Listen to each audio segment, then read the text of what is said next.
Bonjour à tous, bienvenue à la 6e session du colloque Éco-Phyto Recherche et Innovation. Donc, cette session s'intitule « La résistance en protection des cultures ». On va démarrer tout de suite et donc je passe la parole à Philippe Nicot qui va introduire et animer cette session. Bonne séance. Merci Marianne. Bonjour et bienvenue à ce séminaire. Avant de faire place aux présentations scientifiques, je vais juste dire quelques mots sur le colloque et son contexte. Donc, sur la diapo suivante, ce colloque consiste en une série de 9 webinaires hebdomadaires qui ont pour objectif de restituer et de mettre en perspective les résultats de projets issus de 3 appels lancés depuis 2014 par l'axe recherche et innovation du plan Éco-Phyto. Ces appels à projets portaient sur la contribution à l'essor du biocontrôle, résistance et pesticides, et c'est la thématique du webinaire d'aujourd'hui, et un troisième type d'appel, la mise au point de solutions alternatives aux produits phytopharmaceutiques dans les jardins, espaces végétalisés et infrastructures.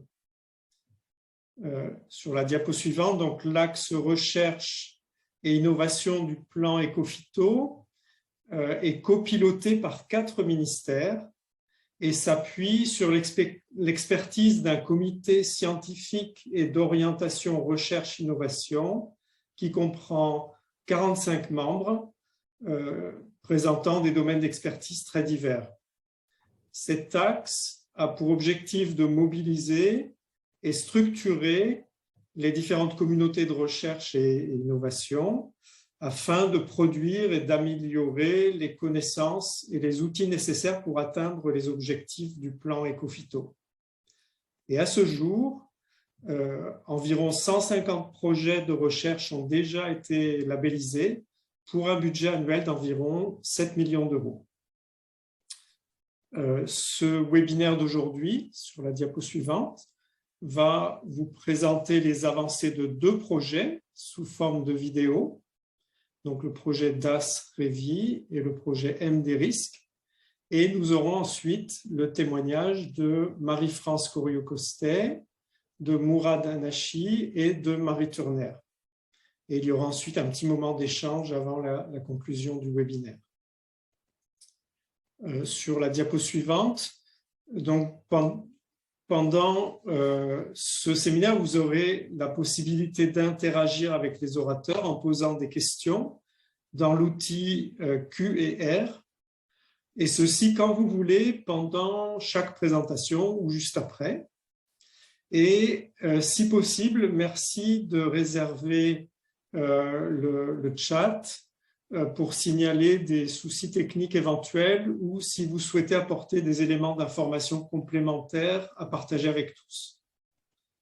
Et enfin, dernière information, le programme de l'ensemble des webinaires du colloque est disponible sur le site de Éco-Phyto-PIC, dont vous pourrez voir le lien qui va s'afficher dans le chat. Et la vidéo du projet DAS-REVI sera accessible sur la chaîne YouTube du colloque, dont vous pourrez aussi trouver le lien dans le chat. Par contre, le projet M des risques, lui, ne sera pas disponible sur la chaîne YouTube. Et voici donc le moment de passer la vidéo du premier projet.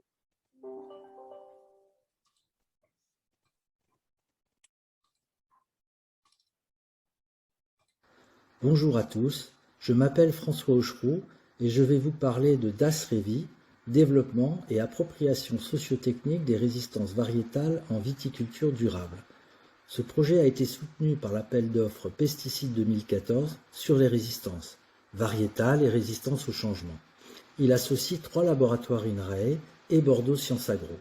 Le contexte est une viticulture dans l'impasse des traitements, par une sensibilité récurrente aux maladies. Les vignes consomment les 2/3 des fongicides utilisés alors qu'elles n'occupent que 3% de la surface agricole. À 96%, cet IFT fongicide est dû au mildiou et à l'oïdium que les avancées du programme Éco-Phyto n'ont pas permis de réduire. Au contraire, Celui-ci a même cru certaines années depuis 2010. La viticulture est donc en tension. Tension sociale par les conflits récurrents au voisinage des exploitations dès que le viticulteur sort son pulvérisateur. Médiatique par la dénonciation d'une viticulture polluante. Sanitaire, avec des mises en cause parfois judiciaires de l'effet des produits sur la santé des travailleurs viticoles et des populations. Réglementaire par l'interdiction croissante des produits phytosanitaires. Les variétés résistantes aux maladies constituent une solution à la fois efficace et sécurisée car elles permettent de réduire de 90% les traitements fongicides.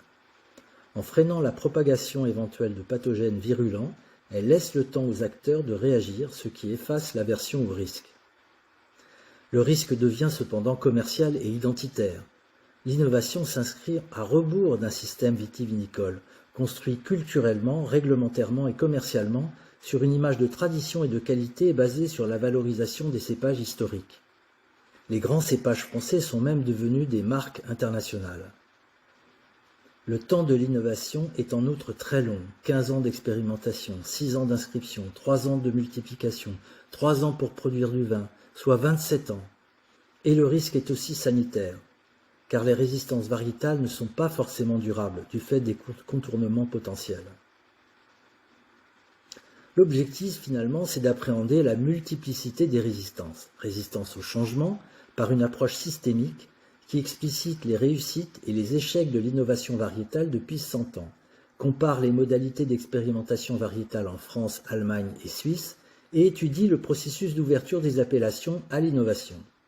Résistance à l'usage, par une approche située, comparant les trajectoires d'adoptants en France, Allemagne et Suisse, étudie comment les professionnels gèrent le risque à innover et estime l'équilibre des coûts et bénéfices à l'adoption de variétés résistantes.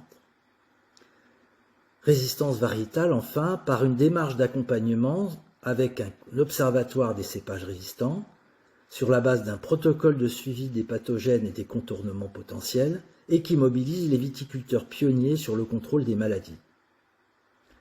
Les principaux résultats sur l'approche systémique montre que la réussite historique des hybrides résistants, 400 000 hectares dans les années 50, combine des coûts de production réduits avec des débouchés assurés par deux marchés parallèles, celui d'une autoconsommation rurale et celui des vins de coupage valorisés par le négoce des vins de table.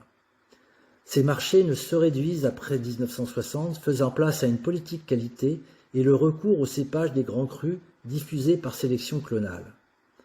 Alors que l'expérimentation est très hiérarchisée et réglementée en France, elle est participative et souple en Allemagne et Suisse. Dans les deux cas, ce n'est pas l'innovation qui s'adapte à la réglementation, mais l'inverse. Dans les années 90, en Allemagne comme en Suisse, l'environnement n'est pas moteur du changement. Les variétés résistantes sont impulsées par les contraintes climatiques et le besoin de vins rouges colorés. La viticulture bio est cependant motrice du changement avec des institutions phares, Ecovin en Allemagne, le Fibel en Suisse. Approche située de la résistance à l'usage. Les pionniers de l'expérimentation en France cherchent à dépasser un modèle AOP qui ne leur fournit plus de rente de situation, à surfer sur la vague du bio avec des cépages plus faciles à conduire, à développer une marque propre environnementale, à développer une gamme de vins de table à coût réduit. La gestion du risque évolue donc d'une approche sécuritaire vers une diversification sur différentes niches de clientèle, vins environnementaux, vins originaux, vins complètement nature, vins bio, sans cuivre, vins interdits. Au niveau des coûts-bénéfices, il faut distinguer le court, le moyen et le long terme. À court terme, l'économie ne représente que 12% du coût de production. À moyen terme, on pourra maintenir la vigne dans les ZNT tout en mélangeant à faible pourcentage les vins avec ceux déjà existants sans les modifier. À long terme, l'interdiction des produits et le changement climatique obligent un changement variétal avec des sélections conciliant résistance, qualité et adaptation. Principaux résultats finaux de la démarche d'accompagnement. Le réseau d'observation fournit des preuves tangibles de l'effectivité des résistances variétales qui permettent de réduire de plus de 90% les traitements. Il permet en outre de mieux discriminer les variétés selon leur profil de résistance. Il apporte ainsi un appui concret aux politiques publiques de réduction des fongicides.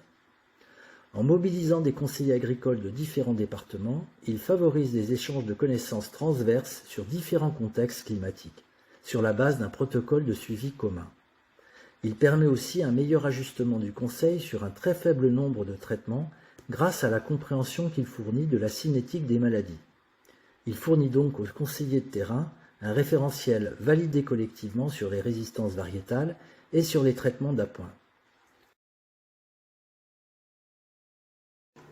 Bonjour, je suis Jérémy Ducourt, viticulteur en famille dans la région bordelaise. Je suis responsable technique d'une exploitation de 450 hectares de vignes. Nous expérimentons depuis 2014 des variétés naturellement résistantes aux maladies sur une surface qui occupe maintenant 13 hectares de notre vignoble. Nous avons décidé d'expérimenter ces variétés en 2013-2014. Elles n'étaient pas autorisées au catalogue des variétés en France. Nous avons donc dû demander une exception auprès du ministère de l'Agriculture. Que nous avons obtenu pour planter 3 hectares de Cabernet Jura et de Sauvignac. Très rapidement, d'autres viticulteurs se sont intéressés à ces démarches de plantation de variétés naturellement résistantes et les vins Pays d'Oc et l'interprofession des vins de Bordeaux ont porté un projet de classement de 11 variétés issues des différents catalogues européens. Cette demande de classement aboutit en avril 2017. Assez rapidement, nos parcelles ont intégré un réseau national de suivi des maladies, ce qui nous a permis de mieux appréhender le comportement du Myioïdium face à ces variétés résistantes, ce qui permet aussi d'échanger entre acteurs et de partager de la donnée, ce qui est très important pour comprendre ce nouveau type de production de vin. Alors notre objectif au départ avec ces variétés, c'était donc de répondre aux attentes sociétales de réduction de l'utilisation des pesticides. En fait, ce que nous constations depuis longtemps, notre propriété est certifiée agriculture raisonnée ou HVE, nous constations une limite à la réduction de nos usages de pesticides d'environ 30% au maximum. Ces variétés nous ont permis de passer un cap et de réduire de 90% notre utilisation des produits phytosanitaires et de répondre aussi à une autre de nos attentes qui était l'adaptation au changement climatique, de trouver des variétés avec un équilibre entre le sucre et l'acidité mieux adapté au climat de plus en plus chaud que nous vivons tous les ans. Alors le premier gain, c'est un gain financier sur réduction de l'usage, réduction du nombre de passages, donc réduction du coût financier direct de la culture de ces variétés. Le deuxième gain, c'est un gain environnemental. Comme on passe moins, on mobilise moins de fuel, on libère moins de carbone dans l'atmosphère. Le troisième gain, c'est une réponse aux attentes sociétales. On passe moins avec nos produits, on sollicite moins nos riverains et donc on a moins de conflits potentiels. Et enfin, le quatrième gain qu'on n'avait pas du tout estimé au départ, c'est une facilité de culture dans le sens où ces variétés nous permettent de passer nos applications de produits à des moments choisis, de ne pas être tributaires des fenêtres météo comme c'est le cas sur nos variétés traditionnelles. Alors ça a complètement changé notre vision de la maladie. Sur un cépage traditionnel, on est en suivi météo quotidien, on attend la fenêtre quand est-ce qu'on va traiter, on fait très attention à la perte de rémanence de nos produits, au nombre de millimètres d'eau qui sont tombés. Sur une variété résistante, on est beaucoup plus souple. Le fait d'appliquer uniquement 2 à 3 traitements par an, on n'a pas toutes ces contraintes-là, ce qui nous permet de se concentrer sur d'autres aspects de notre métier, la commercialisation, d'autres choses. La quasi-totalité de nos productions se fait sous un signe de qualité qui est l'AOC. C'est donc, ça a été un choix important de décider de produire des variétés 100% résistantes, non AOC, et un vrai risque, une prise de risque sur la potentielle valorisation de ces produits-là. Nous avons fait le choix au départ de partir donc sur une marque en sans IG 100% issue de cépages résistants, avec l'idée de valoriser une démarche environnementale, respectueuse de l'environnement, bas carbone. Et assez rapidement, nous avons constaté que ça marchait assez bien sur des consommateurs un peu pionniers, expérimentateurs, des gens qui avaient envie de connaître des choses différentes, mais que le manque d'un label ou d'une référence connue était un frein à la commercialisation. Nous avons donc décidé d'associer cette marque à un label connu qui est le label de l'agriculture biologique. Donc demain, notre marque métissage sera métissage bio. Alors à ce stade, nous avons maintenant 13 hectares en variétés naturellement résistantes sur 4 variétés. Et oui, demain, nous pensons continuer à planter de ces variétés-là. Alors, la première étape, c'est asseoir la commercialisation, structurer tout ça. Et nous rentrons maintenant dans une deuxième phase de l'expérimentation, qui est la diversification des productions. On était parti sur des monoproduits 100% cépage résistant. Maintenant, on va aller vers des assemblages. Et demain, plus d'hectares en variétés résistantes, parce que plus de conflits, plus de choses à gérer, et plus de pertes associées au changement climatique. On vient de le vivre avec une année 2021 terrible pour le milieu, donc ça nous pousse vers la plantation de cépages résistants. Les perspectives, elles concernent en premier lieu l'acceptabilité des vins de cépages résistants par les consommateurs. 3 cas de figure se présentent. Des variétés proches d'une typicité connue commercialisées telles quelles. Des variétés avec un goût original destinées à une clientèle particulière. Des variétés qui ne marquent pas des goûts existants et que l'on mélange. Faut-il alors afficher l'usage de variétés résistantes ou au contraire les dissimuler? Et comment construire le lien avec la viticulture bio qui constitue la marque environnementale et sanitaire de référence? La viticulture entre aujourd'hui dans une phase d'expérimentation productive et commerciale qui va s'étaler sur 15 à 20 ans pour construire à terme la viticulture de demain.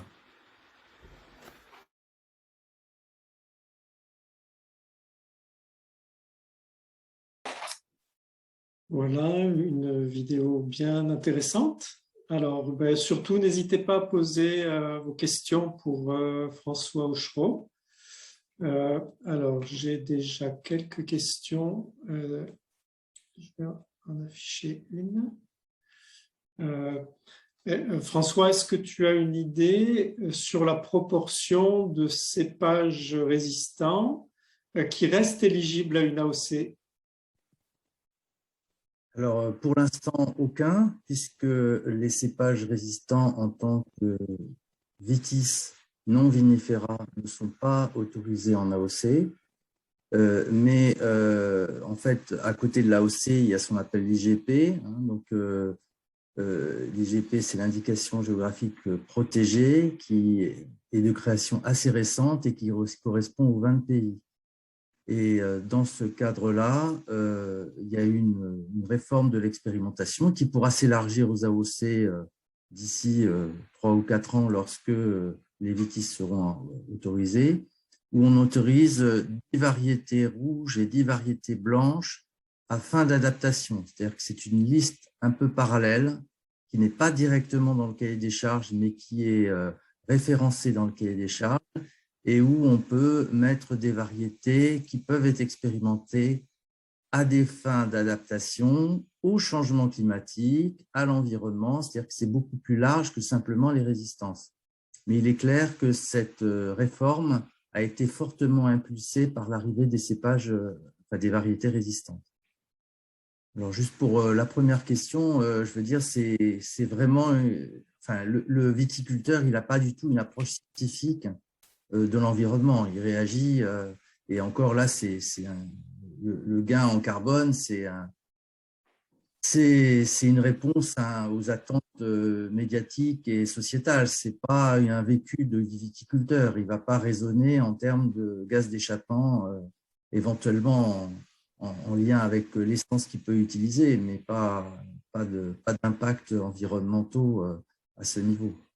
Et donc, enfin, la dernière question, effectivement… Excuse-moi, François. Les zones de non-traitement, oui. Les questions, tout le monde ne les voit pas. Et du coup, je vais les répéter. Oui, d'accord.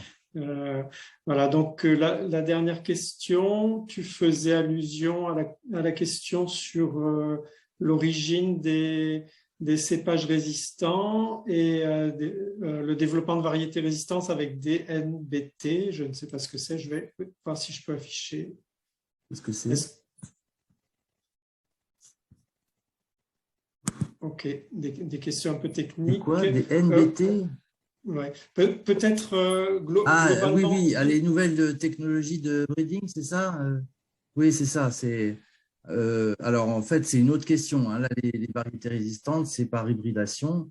On n'est pas encore dans le recours à ces nouvelles technologies de transgénèse, de ciblage, puisqu'en fait, c'est l'idée qu'on va pouvoir introduire des gènes de résistance par ciblage. Et effectivement, c'est une voie pour la profession idéale, mais problématique au niveau de la société, à savoir qu'on pourrait faire un pinot résistant ou un cabernet résistant, alors qu'actuellement, on a des variétés qui sont issues de croisants et qui, au mieux, partagent 50% du gène du pinot ou 50% du gène du cabernet. Et donc, on n'est pas du tout certain d'avoir une typicité de vin qui se rapproche de ces variétés par an. Une question sur les zones de non-traitement à proximité de. Alors effectivement, c'est. Est-ce que. Attends, excuse-moi, je répète la question pour les gens qui ne peuvent pas la voir. Désolé. Est-ce que du coup les cépages résistants font l'objet d'un déploiement dans ces zones de non-traitement? Alors, pas actuellement, je dirais. Actuellement, il y a effectivement des situations où le viticulteur est proche d'une habitation et où il a demandé à sa coopérative s'il avait l'autorisation de planter ses cépages sous réserve que la coopérative lui achète son raisin, puisque c'est ça l'enjeu pour lui. Et donc, il y a quelques cas de figure où effectivement c'est le cas, mais c'est vrai que l'arrivée ou je dirais la généralisation des zones de non-traitement est susceptible de favoriser l'implantation de variétés résistantes. Voilà une question sur l'interprofession. Y a-t-il des réflexions sur l'insertion des variétés résistantes, et en particulier dans le cadre des représentations de consommateurs? Alors, c'est pas forcément, la deuxième partie n'est pas forcément très claire dans mon esprit. Les réflexions, j'en ai parlé, puisqu'en fait, l'INAO, donc il y a eu une négociation pour faire évoluer le cadre expérimental permettant d'introduire ces variétés dans les cahiers des charges à des fins d'expérimentation. C'est ce que j'appelais les variétés à fin d'adaptation. Et donc ça, c'est une révolution de l'INAO qui a eu lieu sous l'impulsion de quelques acteurs clés, parce qu'on n'en était pas du tout là il y a encore. Mais au niveau des consommateurs, non, il n'y a pas. De toute façon, pour l'instant, il faut savoir que les variétés résistantes, pour certaines, ont été autorisées en 2017.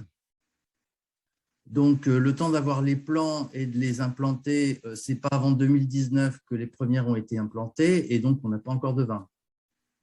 Pour celles qui ont… Alors là, les variétés, notamment Jérémy Ducour, c'est un pionnier. C'est quelqu'un qui a pu planter dès 2014 et qui donc effectivement commercialise du vin depuis maintenant 3 ans. Merci beaucoup, François. Voilà, malheureusement, le temps passe très, très, très vite et on a déjà un petit peu dépassé. Merci beaucoup. Et puis, on va passer à la prochaine vidéo. Merci beaucoup, Anne-Sophie. Voilà, un sujet très important. Je vais te proposer de répondre s'il y a d'autres questions qui apparaissent dans le module questions-réponses, d'y répondre au cours du temps. On pourra le faire. Et du coup, merci beaucoup. Et ça va être le moment de passer la parole à notre premier témoin, donc Marie-France Coriot-Costet.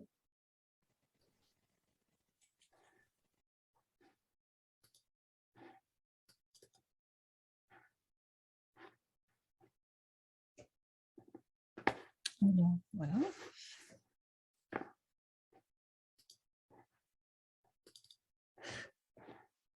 Vous voyez? Oui. Vas-y, Marie-France. C'est bon? Voilà. Donc, bonjour à tous. Je vais vous parler rapidement de l'adaptation d'agents pathogènes de la vigne à des contraintes biotiques et abiotiques. Alors, j'arrive. Ah, voilà.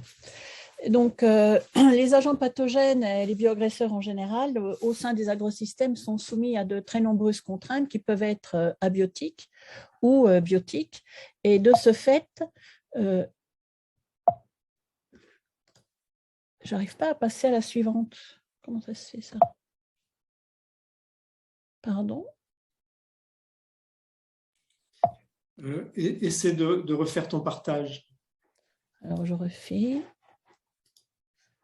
Sinon, si ça pose souci, peut-être... Ah, ça ne veut pas. Il ne veut pas. Je vais la lancer pour vous. Hein. Oui, je pense que c'est plus simple parce que là, c'est un peu compliqué. Bon, donc, j'arrête le partage. Hein. Voilà. Bon. Donc, vous pouvez passer à la troisième, voilà. Donc, en fait, ces contraintes, qu'elles soient biotiques ou abiotiques, vont façonner l'expression des traits de vie qui maximisent en fait la survie et ou la reproduction des individus localement. Et donc, ces contraintes vont exercer des pressions de sélection qui vont conduire certains individus, voire populations, à contourner, par exemple, de la résistance variétale face à des contraintes d'ordre biotique, ou à acquérir de la résistance à des traitements pesticides, ou encore à s'adapter tout simplement à des contraintes environnementales, thermiques ou autres.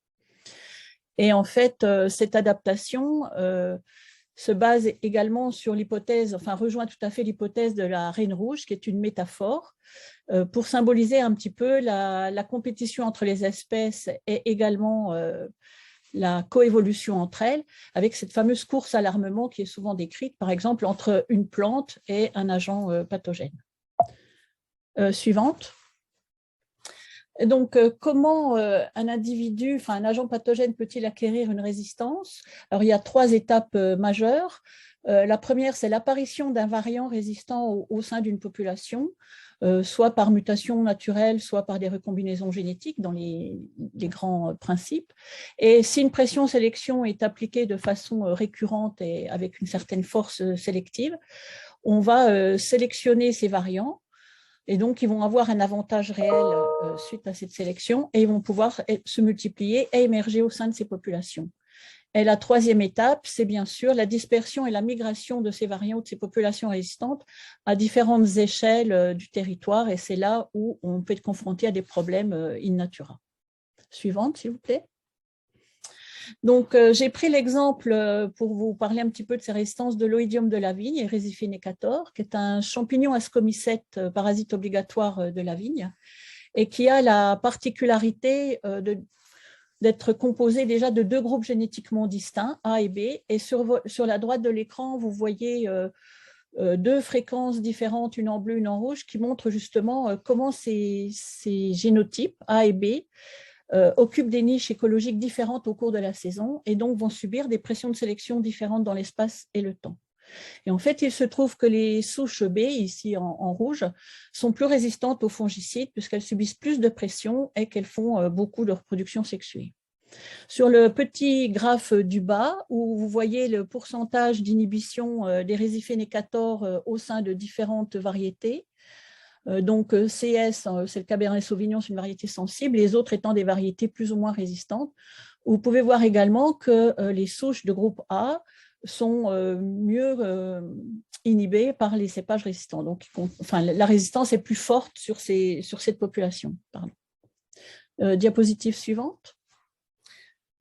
Si on s'intéresse maintenant à la résistance de cet agent pathogène à des fongicides, donc vous avez sur la droite les principaux mécanismes de résistance à un toxique, quel qu'il soit. Donc Anne-Sophie vous les a présentés tout à l'heure, donc je ne vais pas revenir dessus.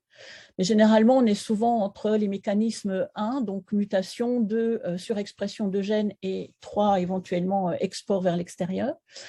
Et je vous présente sur la gauche, 2 évolutions de résistance aux fongicides à l'oïdium dans le vignoble français entre 2008 et 2014. Donc, sur ces cartes, vous avez les fréquences des allèles de résistance qui ont été détectées. Donc, plus c'est vert et jaune, plus c'est sensible. Plus on va vers les rouges, orangés et bruns, plus les populations sont résistantes. Et donc, vous voyez que pour 2 fongicides, on a des situations très contrastées. La première, pour la résistance aux fongicides inhibiteurs de la biosynthèse d'estérol, qui est une résistance progressive qui nécessite l'accumulation de plusieurs mutations et qui fait appel à plusieurs gènes. La résistance, bien que connue depuis 1984, a évolué au cours de la période où on l'a suivie, mais vous voyez qu'elle est plutôt stabilisée en fin de cette période. À l'inverse, si on examine l'évolution de la résistance aux fongicides de type QI, qui sont des inhibiteurs de la respiration mitochondriale, le premier cas apparu en 2008 montre qu'en quelques années, on a une résistance quasi totale et généralisée sur l'ensemble du territoire viticole. Et c'est essentiellement lié à une résistance disruptive où un seul gène majeur est impliqué dans la résistance et une mutation suffit à rendre les souches extrêmement résistantes aux fongicides. Diapositive suivante. Pour faire le pendant à cette résistance aux fongicides, on peut examiner également le contournement de QTL de résistance chez Vitis par toujours l'oïdium, Erysiphene-Cator et le mildiou, Plasmopara viticola. Donc, il existe deux mécanismes de résistance répertoriés principalement. Donc, un premier qui est une résistance qualitative qui rentre tout à fait dans la course à l'armement avec une réponse gène pour gène et qui suit le fameux modèle zigzag de Jones et Dunkel, à savoir le pathogène attaque la plante répond et se défend et le pathogène va contrecarrer les défenses de la plante et ainsi de suite. Le deuxième système, lui relève de quantitative trait lossy, donc de QTL, et qui est plutôt une résistance quantitative. Donc sur ce graphe qui représente très schématiquement les 19 chromosomes de Vitis vinifera, vous voyez qu'il existe des QTL dispersés sur l'ensemble des chromosomes. Et certains apportent de la résistance à l'oïdium, c'est les QTL RUN ou REN, et d'autres au mildiou, ce sont les QTL RPV. À ce jour, il y a un QTL RUN1 qui a été contourné par Erysiphene-Cator, qui a été décrit en 2015, et un QTL RPV3 qui a été contourné par Plasmopara viticola, qui a été décrit en 2010. Alors, suivante, s'il vous plaît. Donc, comment gérer ce risque de résistance aux produits phytopharmaceutiques et aux variétés résistantes? Donc, j'ai délibérément mis les deux systèmes d'acquisition de résistance face à face. La première chose, ça va être de disposer de systèmes d'observation et de suivi. Donc, par exemple, pour les produits phytosanitaires, il va s'agir du système de phytopharmacovigilance de l'ANSES. Et pour les variétés résistantes, par exemple, le réseau OSCAR, observatoire de l'évolution du contournement potentiel de variétés résistantes par le mildiou. Le deuxième point, qui pourrait être combiné avec le premier, qui est essentiel, c'est de bien connaître la biologie de l'agent pathogène qui nous intéresse, et en particulier le rôle de la reproduction sexuée ou de l'intensité de la sporulation ou autres traits de vie, et l'ensemble pouvant permettre justement de mettre au point des modèles d'évolution de la résistance de ces agents pathogènes et donc de participer à la gestion des risques. Le troisième point, bien évidemment, ça va être de trouver des parades pour améliorer la durabilité de ces méthodes de lutte. Donc, on va chercher à les maximiser en employant d'autres méthodes qui ne favorisent pas la sélection de ces résistants. Ça peut commencer avec des méthodes prophylactiques, des combinaisons de méthodes, limiter les applications dans le cas de produits phytosanitaires ou favoriser le pyramidage de QTL dans le cas des variétés résistantes qu'on va soutenir, par exemple, avec d'autres méthodes de lutte. Et le dernier point, qui est plus rarement discuté, mais néanmoins, à mon sens, plutôt primordial, c'est la nécessité de considérer les produits phytopharmaceutiques, donc qu'ils soient de biocontrôle ou conventionnels, et les variétés résistantes comme un bien commun.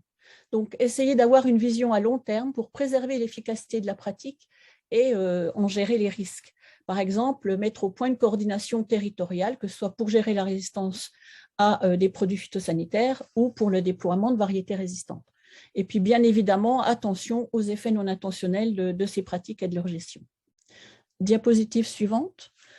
Juste pour terminer, deux diapositives rapides pour vous parler des leviers possibles qui pourraient faciliter et limiter le contournement de résistance variétale ou la résistance aux fongicides des agents pathogènes.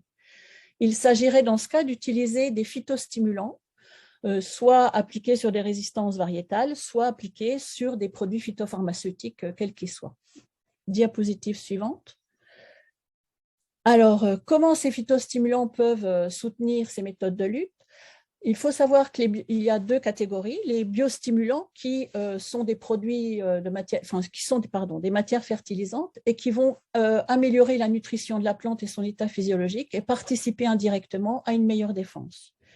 La deuxième catégorie de phytostimulants sont les stimulateurs de défense, qui sont des produits phytopharmaceutiques et qui peuvent augmenter l'efficacité d'un produit ou améliorer la résistance d'une plante en stimulant eux-mêmes les défenses de la plante en mimant l'attaque d'un pathogène.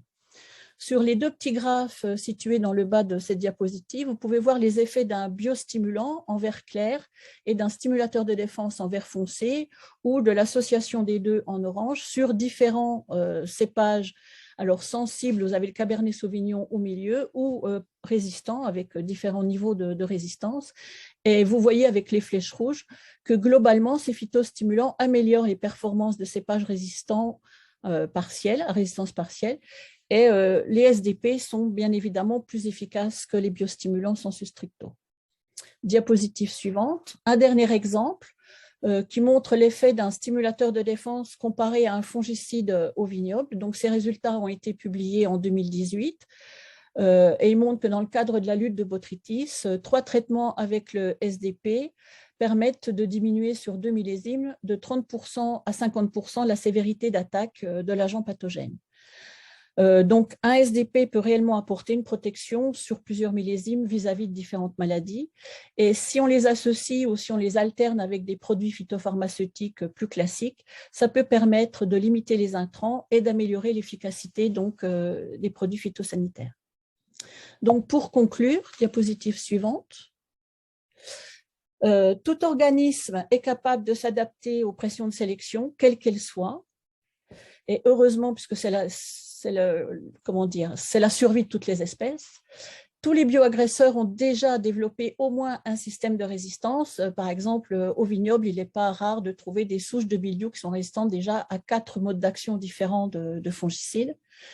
Néanmoins, résistance ne veut pas toujours dire perte d'efficacité en pratique, mais ça veut dire que la vigilance est de mise. Et il existe des solutions, mais pas de miracle.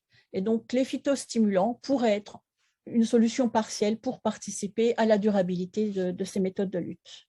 Merci de votre attention. Merci beaucoup, Marie-France, pour cet exposé où tu discutes les problèmes et tu as des suggestions de solutions aussi, donc ça, c'est bien. Alors, moi, en fait, j'avais, pour laisser le temps aux collègues peut-être de poser des questions dans questions-réponses, j'avais une petite question rapide. Ça revient à l'exposé d'Anne-Sophie avant le tien. Est-ce que tu penses qu'il y a des risques de développement de résistance MDR chez l'oïdium de la vigne et chez le mildiou? Est-ce qu'il y a des exemples connus à l'étranger? Alors, pour l'oïdium de la vigne, à ma connaissance, non, pas pour le moment, pas décrit. Pour le mildiou, moi, je ne suis pas au courant. Alors, peut-être qu'Anne-Sophie a d'autres informations, mais pour moi, les parasites obligatoires, ces 2 parasites obligatoires-là, pour le moment, il n'y a pas. J'ai un peu l'impression, néanmoins, que les MDR sont des méthodes plus fréquentes sur des champignons pathogènes un peu ubiquistes, pas forcément parasites obligatoires. D'accord. Pour compléter très rapidement, j'ai rien vu dans la littérature sur ces 2 pathogènes. Par contre, les transporteurs membranaires sont très variés et existent chez tous les champignons et chez les oomycètes. Donc, pourquoi pas? Et sont des mécanismes qui sont souvent très discrets, à effet faible et qu'on ne voit pas si on ne va pas les chercher. Ce n'est pas parce qu'on ne le voit pas qu'il n'y en a pas. D'accord. Merci à toutes les deux. Alors, une dernière question. Après, je vois que tu as des questions.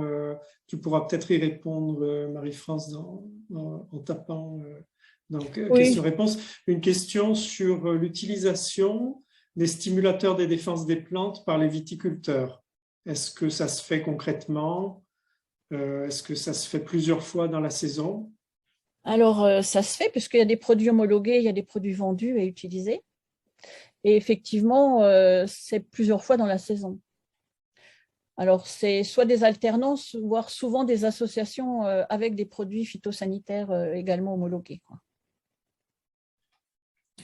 D'accord, merci beaucoup. Bon, malheureusement, on est obligé de passer. Donc, je t'invite, Marie-France, si tu veux bien Oui, je répondre aux réponds. questions. Hein? Ok. Et maintenant, Mourad, je te donne la parole. Bonjour à tous, je vais partager ma présentation. Est-ce que vous voyez en mode plein écran? C'est bon? Pour l'instant, c'est pas en mode plein écran. D'accord, alors attendez, je vais retenter un truc très rapidement. Alors, repartager.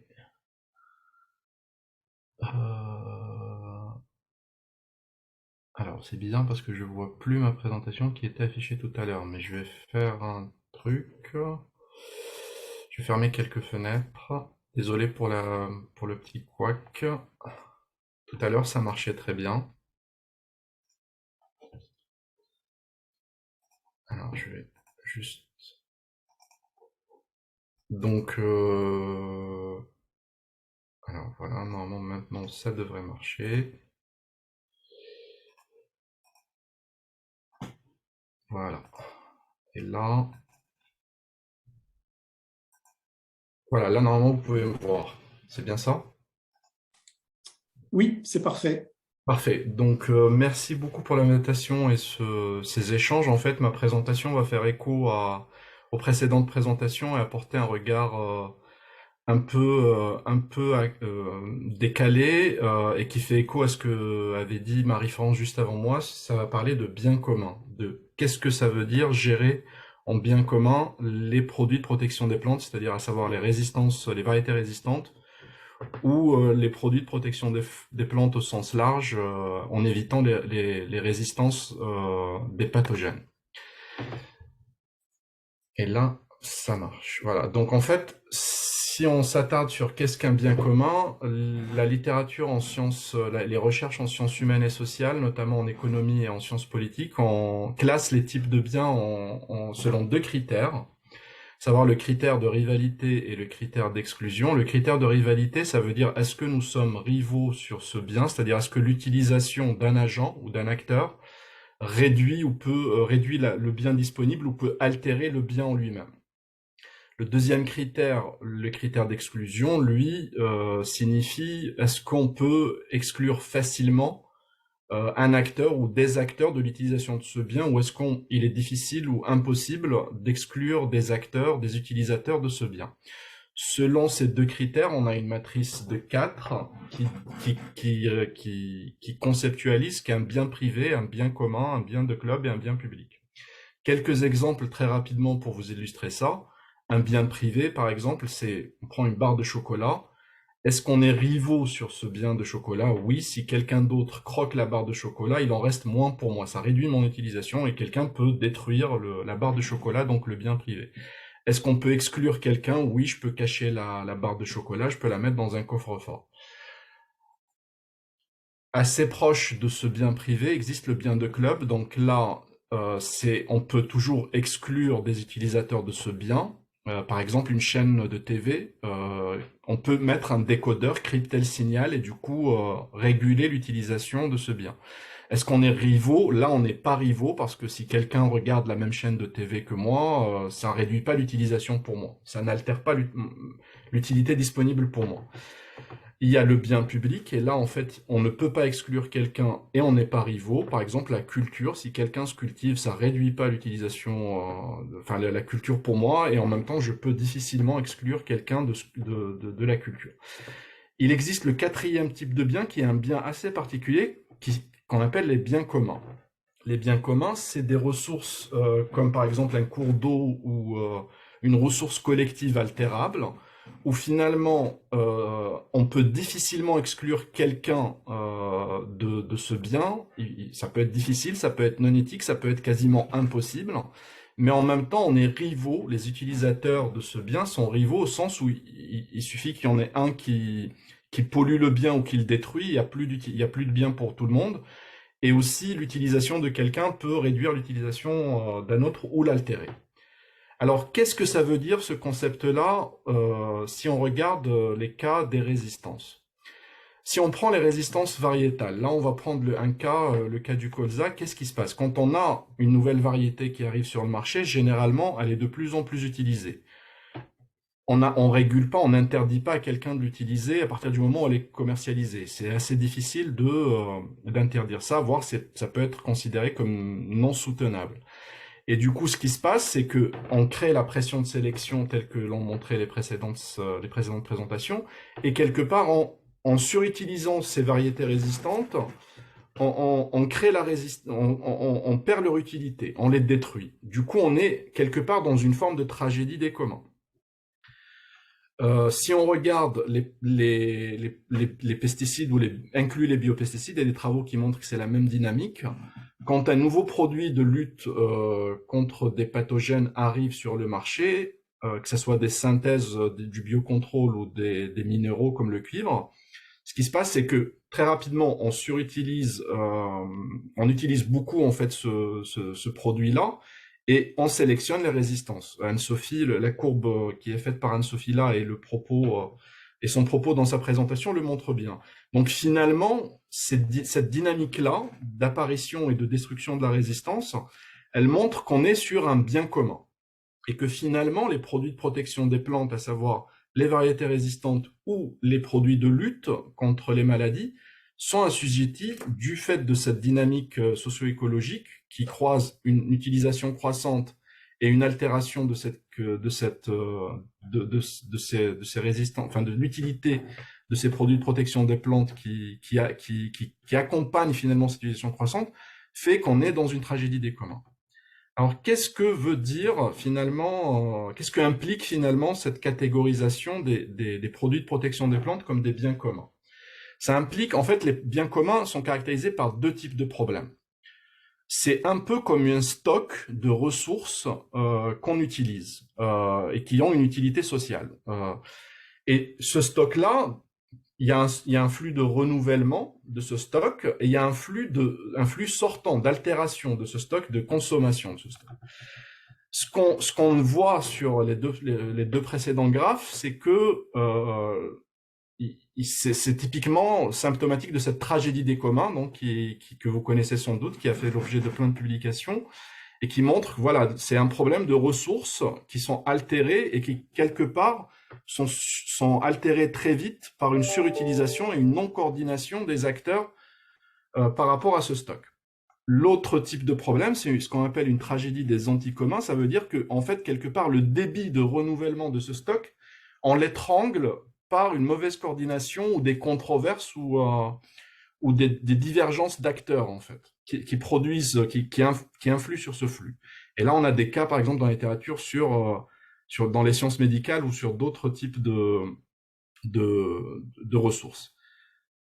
Les solutions théoriques et appliquées autour de ces problèmes, en dehors du cadre de la gestion des produits de protection des plantes, soulignent que pour gérer ces deux problèmes, il y a besoin d'une gestion collective et d'interaction inclusive entre les acteurs et utilisateurs de ces ressources-là, et que ce soit pour éviter la tragédie des communs ou pour accentuer ou mieux réguler le flux entrant et de renouvellement du bien commun.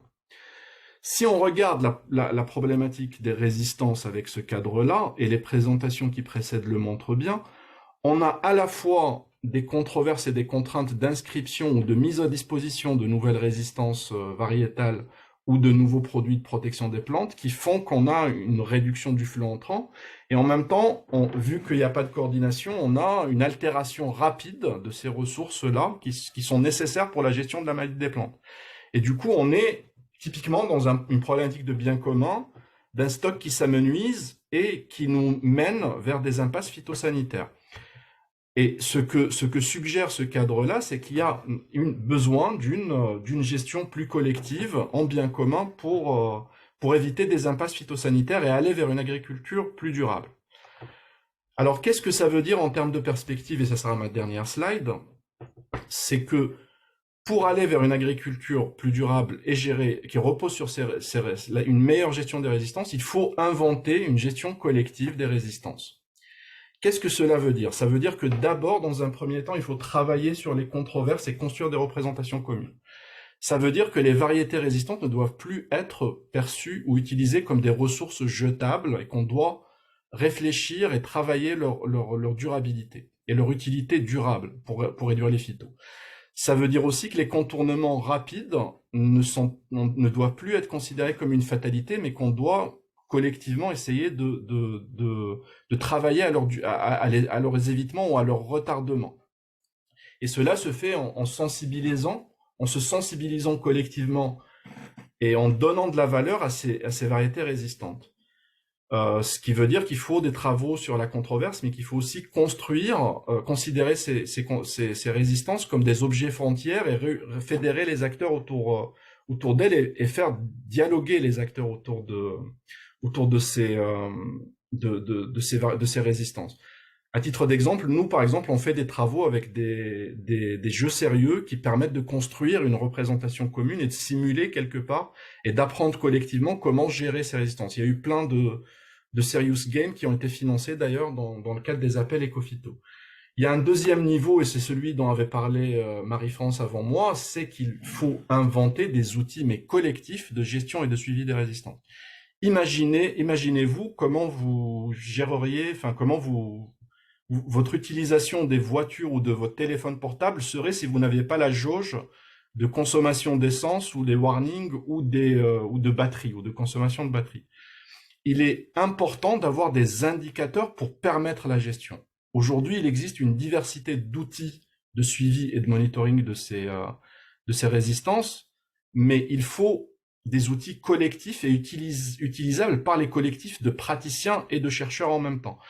La référence que je vous ai mis en bleu juste en dessous, c'est une référence qu'on a fait dans le cadre du réseau R4P et qui montre finalement qu'il y a des outils à la fois publics pour gérer le retrait d'homologation qui apparaissent à des fréquences qui sont propres à l'État et à la régulation aux juristes. Il y a des outils de recherche qui sont propices à la recherche, qui attendent plusieurs années, qui cumulent plusieurs années de données avant de produire la connaissance. Et il y a des outils privés qui, eux, produisent à des fréquences assez utiles pour l'action, mais qui restent de l'ordre du privé et que des agrochimistes ou des entreprises gardent pour elles-mêmes. Il nous faut aller vers des outils collectifs à l'échelle des systèmes socio-écologiques ou à l'échelle des territoires pour rendre cette gestion collective possible et permettre une agriculture qui repose sur moins de phyto et sur la gestion des résistances. Enfin, et c'est le dernier point de ma présentation, il nous faut créer des organisations collectives pour piloter quelque part ces résistances-là, à la fois leur déploiement, mais à la fois aussi accélérer leur arrivée et l'innovation autour de ces résistances. Et quelque part, ces collectifs peuvent rendre gérable la résistance qui aujourd'hui peut paraître ingérable. Individuellement, on ne peut que subir en fait les contournements et l'altération des résistances, ou l'apparition de pathogènes résistants, mais collectivement, on a une capacité à infléchir et à piloter en fait cette problématique. Et si vous vous posez des questions sur est-ce que c'est une douce utopie ou est-ce que c'est possible, vous pouvez regarder les deux publiés en bas où on montre que des situations où finalement on considérait que c'était ingérable. Et ben, en créant des collectifs, on arrive à les rendre gérables dans le cas de gestion de maladies animales ou de gestion de résistance dans la filière colza, c'est la deuxième référence. Autrement dit, et puis ce sera mon mot de la conclusion, il nous faut pour gérer ces résistances-là, créer des écosystèmes d'acteurs nouveaux. C'est des écosystèmes nouveaux qui impliquent des interactions entre des disciplines scientifiques et des chercheurs qui n'ont pas aujourd'hui l'habitude ou des routines d'interaction, mais aussi intégrer dans ces interactions des acteurs de terrain, car ils ont une très forte capacité d'action, mais ils ont aussi des connaissances et un apport important pour ces organisations collectives. Et je suis à vous pour si vous avez des questions. Merci beaucoup, Mourad. Malheureusement, je vois que la personne qui suit la pendule me dit qu'on va avoir très peu de temps. Alors, il y a une question qui s'est affichée, qui va intéresser absolument tout le monde, je pense. Où peut-on trouver un des Serious Games que tu as mentionné? Est-ce qu'éventuellement, s'il y a un site web, tu pourrais mettre dans le chat le lien. Après, wow, il y a beaucoup de questions. C'est vraiment dommage qu'on n'ait pas le temps. Oui, il y a beaucoup de questions. Alors peut-être une. Ben, je te laisse choisir, tu les vois, Mourad. Tu en choisis une, tu réponds très brièvement. Je réponds à la première. Le Serious Game dont j'avais parlé se fait dans le cadre du projet Métaprogramme INRAE Magnificent Seven, dans le métaprogramme santé des plantes, et se continue dans le PPR FAST, PPR cultivé et protégé autrement. Sur les autres questions, je vais essayer de répondre dans le chat pendant la discussion collective. Mais alors, si je devais en choisir une,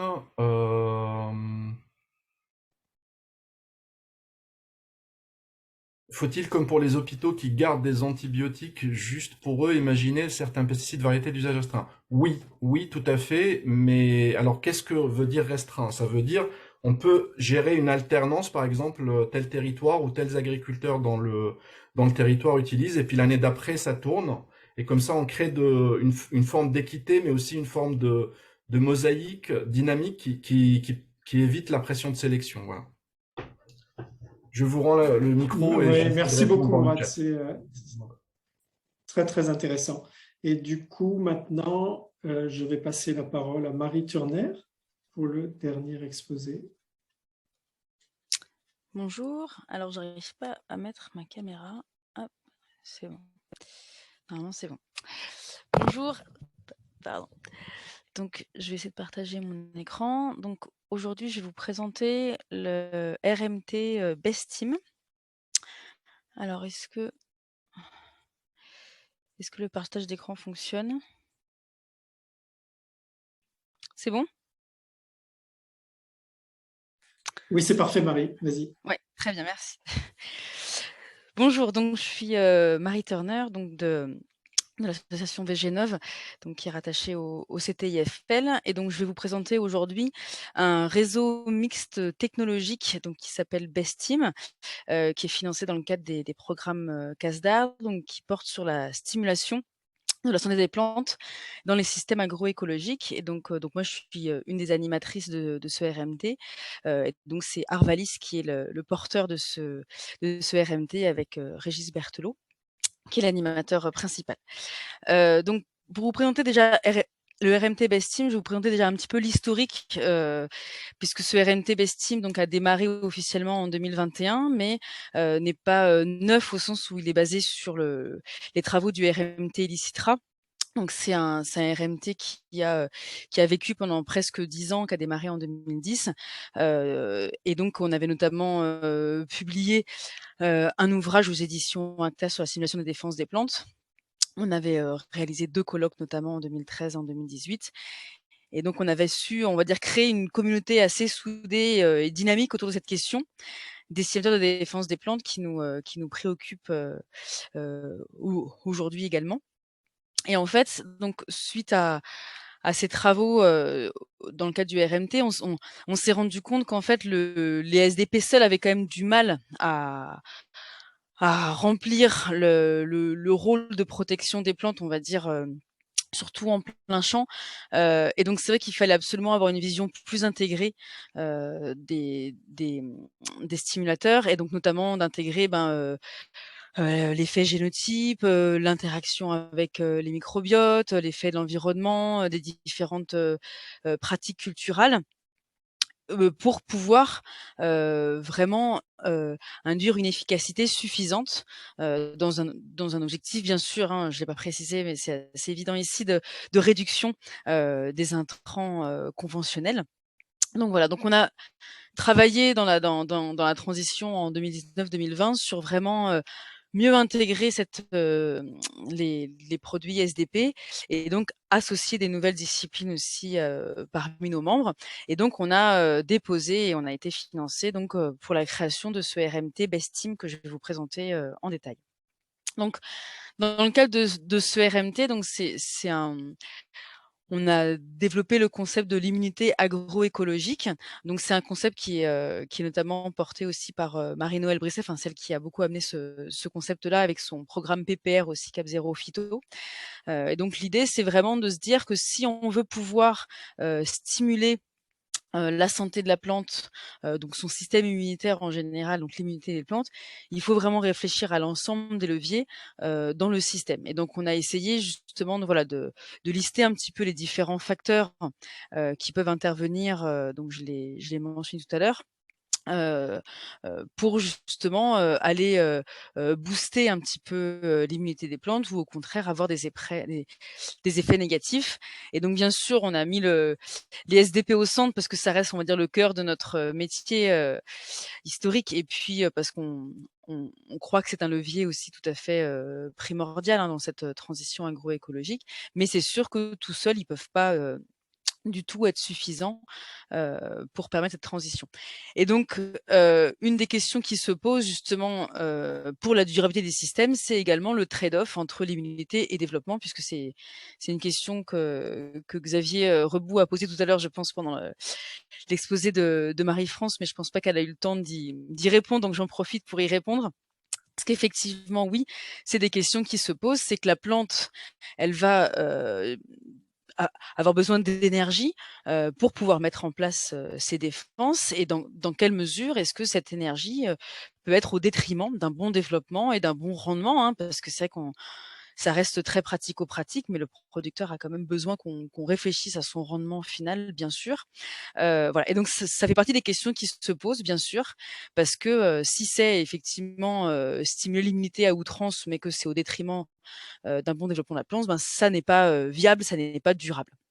Voilà. Donc pour vous montrer un peu plus le partenariat, donc on a, 54 structures partenaires, donc on est répartis sur les différentes filières.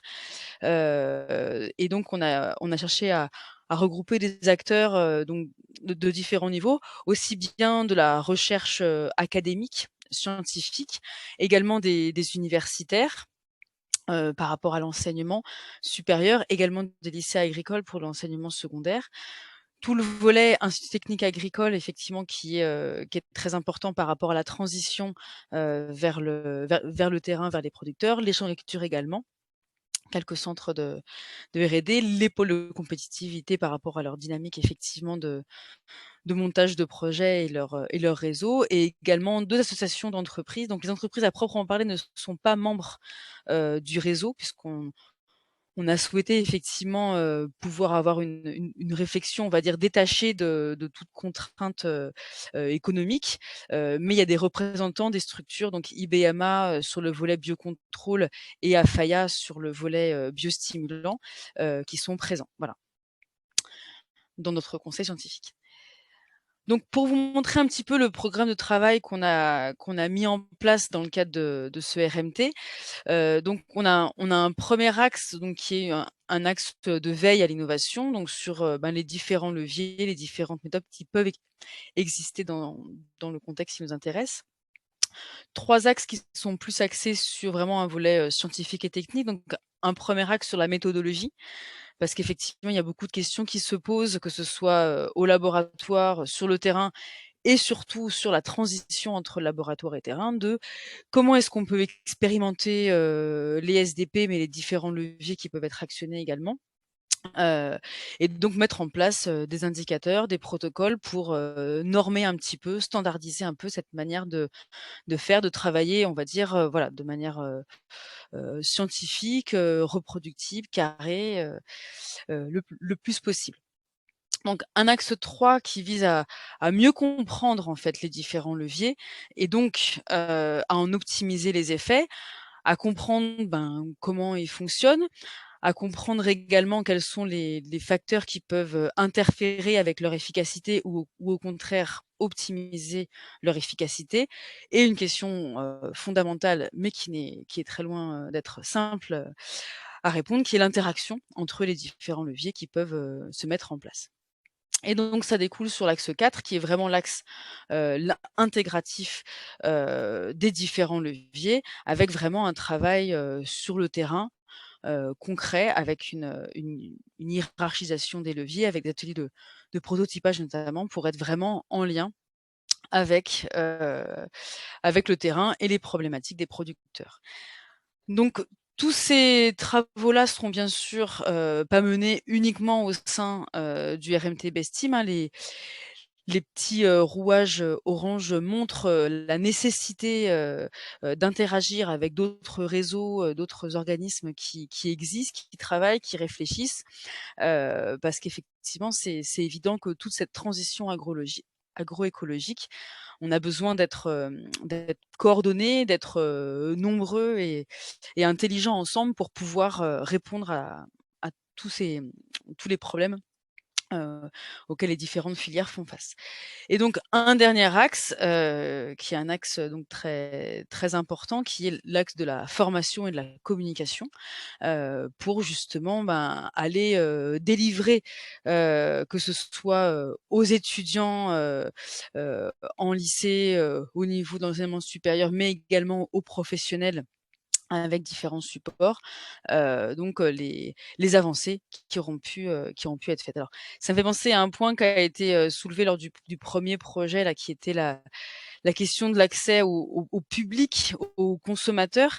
C'est vrai qu'effectivement, on s'est beaucoup posé la question de: «Est-ce que nous, dans le cadre du RMT, on a le moyen d'aller toucher le consommateur?» Parce qu'il y a beaucoup de questions qui se posent, et c'est vrai de compréhension du consommateur pour pouvoir permettre cette bonne transition. No Notamment, comme ça a été évoqué, la question de la résistance variétale. Effectivement, est-ce qu'ils sont prêts à changer, de variété, parce qu'elle permet d'utiliser, moins d'intrants? Est-ce qu'ils ont conscience, qu'en utilisant telle ou telle variété, ben, ils vont, par principe, induire une utilisation plus ou moins importante, d'intrants? Donc voilà, et c'est vrai que dans le cas du RMT, voilà, on n'a pas nous, les moyens, les leviers, le réseau pour, toucher, le grand public, mais c'est vrai que c'est une question qui reste, très importante. Donc en termes d'impact, qu'est-ce qui est attendu au niveau du RMT? Ben, un premier impact scientifique bien sûr pour vraiment, mieux comprendre, mieux présenter, mieux expliquer, les différents éléments, donc avec des publications, scientifiques, hein, qui pourront être, écrites par les différents, chercheurs et universitaires de ce RMT. Un impact technique bien sûr, sur les systèmes, sur les pratiques, sur les systèmes existants, mais bien sûr, sur la reconception aussi, hein, parce que je pense qu'aujourd'hui il y a pas de doute sur le fait qu'on est obligé de repenser des systèmes et pas juste d'ajuster à la marge, des systèmes existants. Des impacts sur les filières au sens large bien sûr, avec, notamment, un délivrable, attendu et qu'on essayera de mettre en œuvre, qui est la rédaction de nouvelles fiches, CEPP. Et un dernier impact sur les décideurs, l'enseignement et les professionnels sur effectivement des réalisations d'expertise qu'on a pu déjà, mener, des actions de formation et de sensibilisation. Voilà, pour vous présenter l'ambition un petit peu que nous avons, au niveau du RMT. Donc comme je vous disais, le RMT a été lancé en début 2021, donc on a essayé de se structurer avec différents groupes de travail pour dynamiser un petit peu les différents, aspects des différents axes. Donc pour l'instant, c'est l'axe 1, on va dire, qui a pu, démarrer, déjà, donc avec, la mise en place, ça c'est très très interne, mais ça peut intéresser aussi d'autres personnes puisque la newsletter, peut être diffusée, pardon, au-delà des membres du réseau. Un groupe sur les définitions, donc que j'anime, avec différentes personnes, puisque l'idée c'est effectivement, d'avoir un socle commun de définition. D'ailleurs, Marie-France, qui est présentée tout à l'heure, fait partie de ce groupe et je le remercie puisqu'effectivement on est un noyau dur assez, voilà, on essaye d'être assez actif, mais c'est pas simple. On se rend compte de se mettre d'accord sur la définition, donc on travaille, activement là-dessus. On va essayer de rédiger un petit annuaire, un petit peu des différentes définitions un peu socles du RMT, et ensuite dans les différents axes, voilà, donc les différents, animateurs et également, membres, se sont motivés pour animer des groupes qui vont démarrer, on va dire, dans les mois prochains. C'est vrai que c'est pas évident, il faut reconnaître, de faire des dynamiques de groupe quand on est en distanciel, hein, parce que la réunion de lancement et notre première plénière ont eu lieu en distanciel. C'était un peu frustrant, mais on a quand même réuni plus de 80 personnes, donc on était quand même plutôt contents. Donc voilà, donc un premier travail sur les méthodologies, avec notamment la question des criblages en conditions contrôlées, dans la logique effectivement d'accélérer la transition vers le terrain. Un axe 3 sur l'optimisation des effets, avec des travaux sur les modes d'action des produits stimulants, donc que ce soit des SDP ou des biostimulants. Également la question de la réceptivité de ce type de produit, qui est très importante. La question de l'intégration, donc avec Elsa qui a déjà commencé à lancer des ateliers effectivement pour la combinaison des leviers, et l'axe 5 sur la formation et la communication, avec différents supports qui vont être mis en place. Le site internet qui est en train d'être développé, qu'on espère opérationnel début 2022. Voilà. Donc voilà pour vous montrer un petit peu ce réseau et son actualité. Je vous remercie pour votre attention.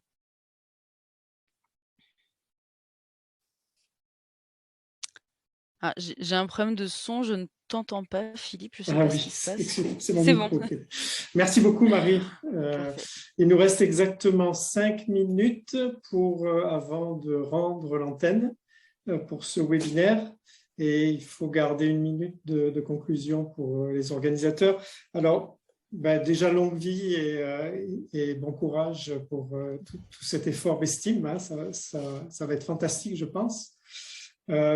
Peut-être que du coup, vu le temps, je ne vois pas non plus de questions qui t'ont été posées, Marie, spécifiquement sur Bestim. Ton exposé était extrêmement clair. Non, mais c'est sûr qu'il n'y a pas de résultats scientifiques à débattre, hein, c'est plus une présentation effectivement du réseau et de l'activité, donc ça génère moins de questions. Du coup, peut-être en guise de débat collectif, moi j'avais une question globale qui serait peut-être intéressante pour tous les présentateurs et les témoins d'aujourd'hui. C'est la question de l'échelle. Parce que quand on parle de résistance d'agents pathogènes, généralement, ils peuvent se déplacer potentiellement sur des grandes distances. Et du coup, est-ce que, je ne sais pas Marie, si cette question, elle a un peu des conséquences sur les travaux du réseau Bestim, mais sinon, si parmi les présentateurs ou les témoins, quelqu'un veut dire 2 mots sur cette question d'échelle. Moi, je veux bien. Philippe, si... Oui, bien sûr, vas-y, Marie-Félicie. En fait, la question de l'échelle, c'est ce qui est abordé dans les réseaux de surveillance. Parce qu'entre, comme tu dis, détecter un individu résistant et le voir se disperser à différentes échelles du territoire, ça peut être une région, ça peut être tous l'agrosystème quel qu'il soit, enfin voilà.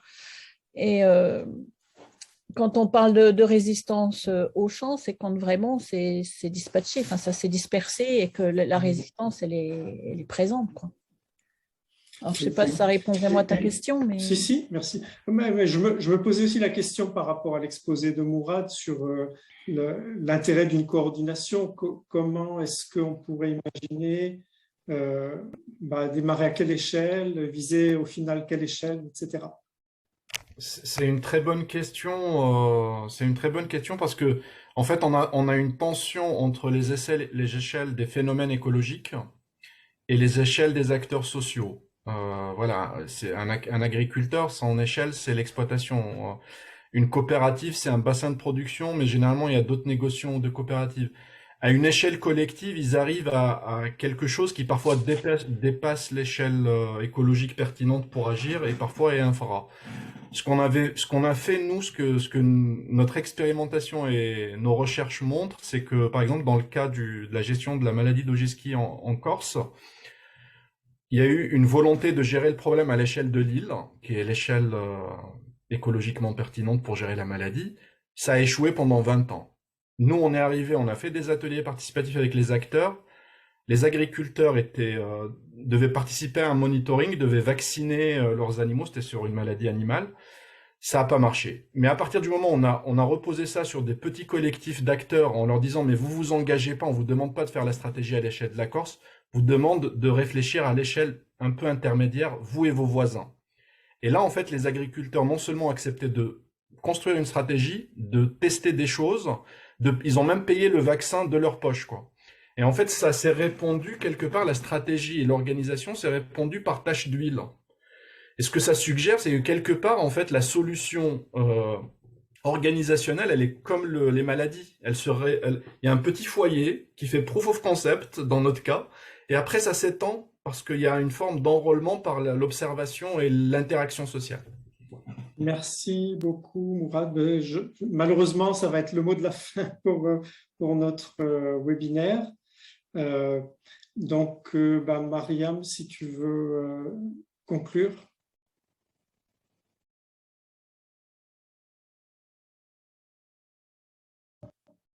Merci beaucoup, Philippe.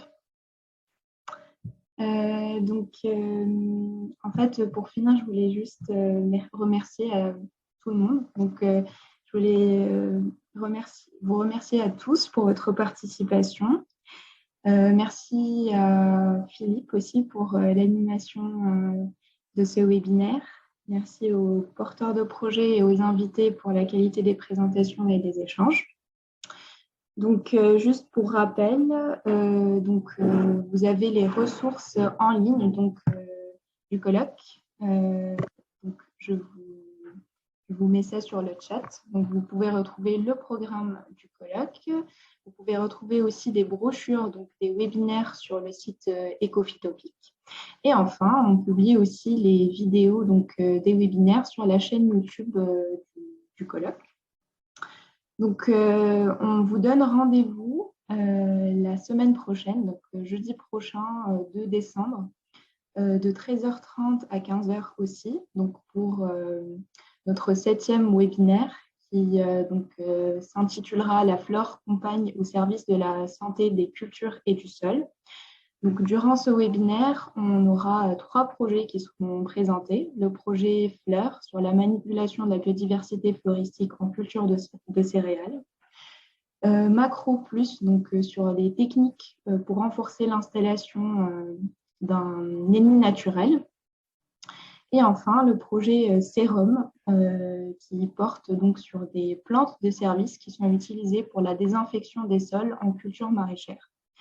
Donc, pour nos invités témoins pour cette session, on n'a pas encore de confirmation. Voilà.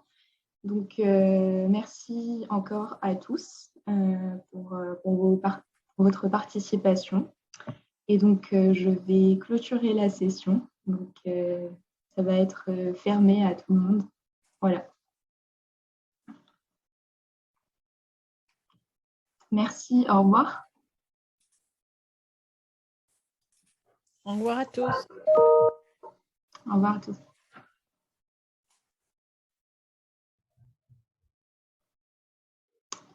Oui, je vois que Anne-Sophie, oui, n'hésitez pas aussi à prendre contact pour les présentateurs. Vous retrouverez en fait normalement les adresses email des porteurs de projets sur les brochures des webinaires. Mariam, juste petite info, sur la dernière diapo présentée, c'est pas moi qui vais présenter le deuxième projet, hein. Je pense qu'il y a un petit problème de copier-coller. Pardon, oui. Okay. Mais j'écouterai avec plaisir. Au revoir. Bon, au revoir. Au revoir à tous. Au revoir.